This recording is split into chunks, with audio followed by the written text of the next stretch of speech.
नमस्ते मेरे प्यारे छात्रों। विषय हिंदी, कक्षा 9वीं, लोक भारती, पाठ 5वां, जूलिया। आज हम देखेंगे। इस पाठ के रचयिता है अंतोन चेखावत। परिचय। जन्म 29 जनवरी 1860, तगाद, रोम, रूस। मृत्यु 15 जुलाई 1904। परिचय। महान रूसी साहित्यकार अंतोन चेखावत कथाकार, नाटककार थे। उनकी कहानियों में सामाजिक कुरीतियों का व्यंग्यात्मक चित्रण किया गया है।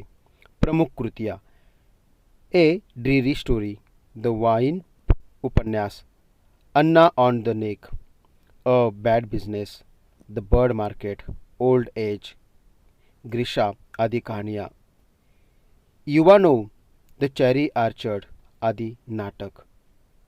गद्य संबंधी। इसका आकार छोटा होने के कारण इसमें एक ही कथा होती है। इसकी कथा व संवाद आदि के अंत तक रोचक और आकर्षक होते हैं। प्रस्तुत एकांकी में रचनाकार ने दब्बूपन को त्याग कर अपने अधिकार न्याय के लिए सजग रहने के हेतु प्रेरित किया गया है। बच्चों की गवर्नेंस जूलिया वासिलदेवाना आती है। जूलिया दबे स्वर में, आपने मुझे बुलाया था मालिक? गृहस्वामी, हाँ हाँ, बैठ जाओ जूलिया, खड़ी मत रहो। जूलिया बैठती हुई, शुक्रिया मालिक। गृहस्वामी, जूलिया, मैं तुम्हारी तनख्वाह का हिसाब करना चाहता हूँ। मेरे ख्याल से तुम्हें पैसों की ज़रूरत होगी, और जितना मैं तुम्हें जान सकता हूँ, मुझे लगता है कि तुम अपने आप पैसे भी नहीं मांगेगी, इसलिए मैं खुद तुम्हें पैसे देना चाहता हूँ। हाँ, तो तुम्हारी तनख्वाह 30 रूबल महीना तय हुई ना? जूलिया विनीत स्वर में, जी नहीं मालिक, 40 रूबल। गृहस्वामी, नहीं भाई, 30। ये देखो डायरी। पन्ने पलटते हुए, मैंने इसमें नोट रखा है। मैं बच्चों की देखभाल और उन्हें पढ़ाने वाली हर गवर्नेंस को 30 रूबल महीना ही देता हूँ। तुमसे पहले जो गवर्नेंस थी उसे भी 30 रूबल ही देता था। अच्छा, तो तुम्हें हमारे यहाँ काम करते हुए 2 महीने हुए। जूलिया दबे स्वर में, जी नहीं, 2 महीने 5 दिन। गृहस्वामी, क्या कर रहे हो जूलिया? ठीक 2 महीने हुए भाई, मैंने डायरी में सब नोट करके रखा है। हाँ, तो 2 महीने के बनते हैं 60 रूबल। लेकिन 60 रूबल तभी बनते हैं जब महीने में तुमने एक भी दिन छुट्टी न ली हो। तुम्हें इतवार को छुट्टी मनाई है, उस दिन तुमने कोई काम नहीं किया है, सिर्फ कोल्या को घुमाने के लिए ले गई हो। और ये तो तुम भी मानोगी कि बच्चे को घुमाने के लिए ले जाना कोई काम नहीं होता। इसके अलावा तुमने 3 छुट्टियां और भी लिए, ठीक है ना? जूलिया दबे स्वर में, जी आप कह रहे तो ठीक है। रुक जाती है, अरे भाई, मैं क्या गलत कह रहा हूँ? हाँ, तो 9 इतवार और 3 छुट्टियां, यानी 12 दिन तुमने काम नहीं किया। पेज नंबर 15 के कुछ प्रश्न हम देखते। जूलिया की तनख्वाह जूलिया के अनुसार 40 रूबल और गृहस्वामी के अनुसार 30 रूबल तनख्वाह है। जूलिया के 2 काम बताइए, बच्चों की देखभाल और बच्चों को पढ़ाना। अभी इस परिच्छेद में आई पुस्तक का नाम जिससे रोज घटनाएं दर्ज होती है। उत्तर है डायरी। अगला प्रश्न, गृहस्वामी के अनुसार यह काम कम नहीं होता। बच्चों को घुमाने के लिए ले जाना यह काम नहीं हो सकता। जूलिया के कुल दिन के काम। इसी तरह से गृहस्वामी ने जूलिया की दब्बूपन का परिचय हमारे सामने रखा है। यहाँ पर कुछ अलग प्रश्न बन जाता है। जूलिया के मन के भाव दर्शाने वाले स्वर। जूलिया कभी विनीत स्वर में बात करती है तो कभी दबे स्वर में बात करती है। उसी तरह से आपको एक स्वमत अभिव्यक्ति भी लिखनी होगी। यदि जूलिया की जगह आप होते तो इस विषय पर अपने विचार स्पष्ट कीजिए। स्वमत अभिव्यक्ति में अपने खुद के विचार होने चाहिए। जो आपको लग रहा है उसमें 8 या 10 पंक्तियों में उत्तर होना अपेक्षित होता है। यह उत्तर आपके स्वमत होता है।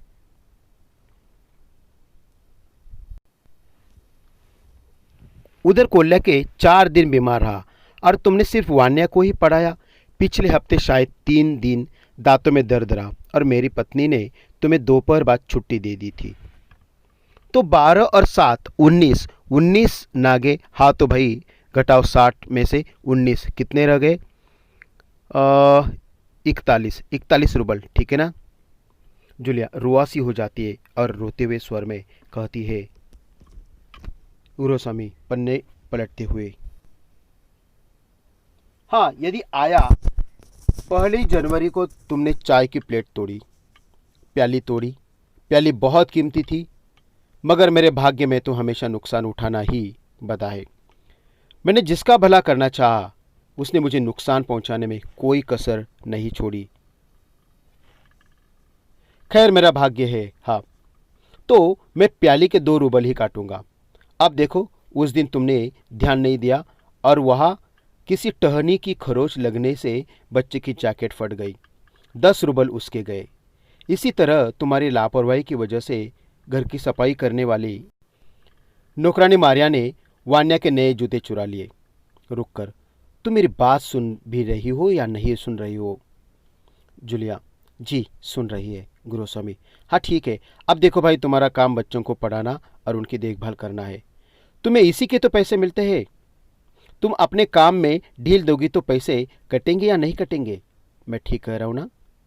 तू जूतों के 5 रूबल और कट गए, और हाँ 10 जनवरी को मैंने तुम्हें 10 रूबल दिए थे। जूलिया लगभग रोते हुए स्वर में, जी नहीं, आपने कुछ नहीं, आगे कुछ नहीं कह पाती। गुरुस्वामी, अरे मैं क्या झूठ बोल रहा हूँ, मैं डायरी में हर चीज़ नोट करता हूँ। तुम्हें यकीन नहीं आता तो मैं डायरी दिखाता हूँ। डायरी के पन्ने पलटते हुए जूलिया आंसू पोंछती हुई, आप कह रहे तो अपने दिए ही होंगे। गुरुस्वामी करे स्वर में, दिए होंगे नहीं, दिए है, ठीक है। घटाओ 27, 41 में से बचे 14। क्यों, हिसाब ठीक है ना? जूलिया आंसू पीती हुई कांपती हुई आवाज़ में, मुझे अभी तक एक ही बार कुछ पैसे मिले थे, वो मुझे मालकिन ने दिए थे, सिर्फ 3 रूबल दिए थे, ज़्यादा नहीं। गुरुस्वामी, जैसे आसमान से गिरा हो। अच्छा, और इतनी बड़ी बात तुम्हारी मालकिन ने मुझे बताई तक नहीं। देखो तुम ना बताती हो, जाता न अनर्थ। खैर देर से ही सही, मैं इस डायरी में नोट कर लेता हूँ। डायरी खोलकर यूं ही कुछ लिखता है। हाँ तो 14 में से 3 और घटा दूँ, बचते हैं 11 रूबल। देते हुए संभाल लो, गिन लो, ठीक है ना? कुछ प्रश्न देखते हैं। जूलिया के मन का भाव दर्शाने वाला स्वर। उत्तरे रोता हुआ स्वर। जूलिया की लापरवाही से हुई 2 घटनाएं। पहली घटना खरोच लगने से बच्चे की जैकेट फट जाना, और दूसरी वान्या के नए जूते चुरा ले जाना। वर्ष के लिए जिस तिथि का महत्व होता है वह तिथि कौन सी होती है? 1 जनवरी। वो मूल्यवान चीज जिसके नुकसान के कारण लेखक झुंझला उठे और उसका उल्लेख हुआ है। उत्तर है उसका प्याली। गृहस्वामी के परिसर के सदस्य कितने हैं? पहला है गृहस्वामी, दूसरा गृहस्वामी की पत्नी, तीसरा कोल्या और चौथा है वाल्या। इसी तरह से परिच्छेद में कुछ प्रश्न आते तो प्रश्नों का उत्तर हमें देना पड़ता है। सही से प्रश्न के उत्तर ढूंढने की कला जिसको आ गई उसे पूरे अंक मिल जाते। अगला पेज।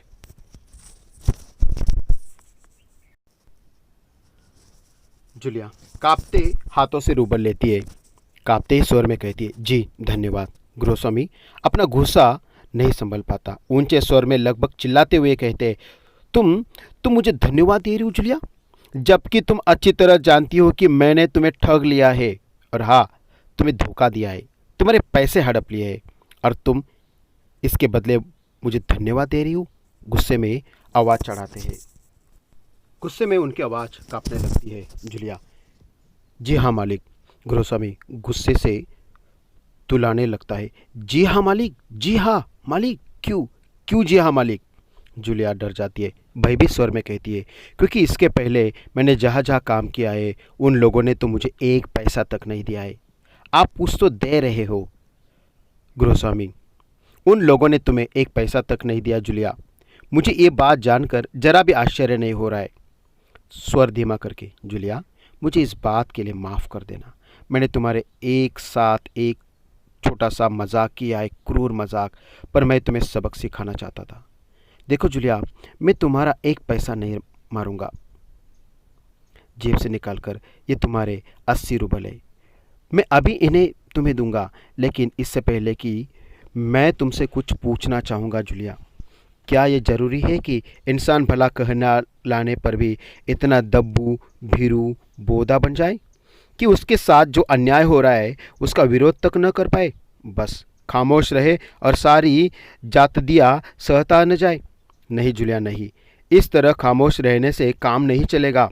अपने को बचाए रखने के लिए तुम्हें इस कठोर, क्रूर, निर्मम और हृदयहीन संसार से लड़ना होगा। पूरी शक्ति के साथ तुम्हें लड़ना होगा।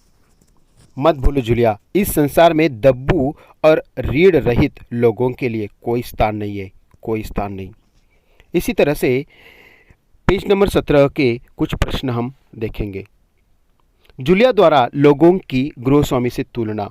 अन्य लोग काम करवा कर कुछ नहीं देते थे और गृहस्वामी कुछ तो दे रहे थे। अगला प्रश्न, गृहस्वामी का जूलिया से क्रूर मजाक करने का उद्देश्य क्या था? जूलिया को सबक सिखाना। निर्दय संसार से लड़ने के हथियार कौन से हैं? तो एक दांत और दूसरा पंजे। संसार में जिनके लिए कोई स्थान नहीं, वे कौन से लोग हैं? दब्बू और रीढ़ रहित लोग। इसी तरह से कुछ प्रश्न हमने देखे। कुछ प्रश्न अभी ऐसे आते हैं कि उचित विराम चिन्ह लगाइए। विराम चिन्ह आप सबको परिचित है, उसी विराम चिन्ह को लगाकर आपको वाक्य पूर्ण करना है। धन्यवाद।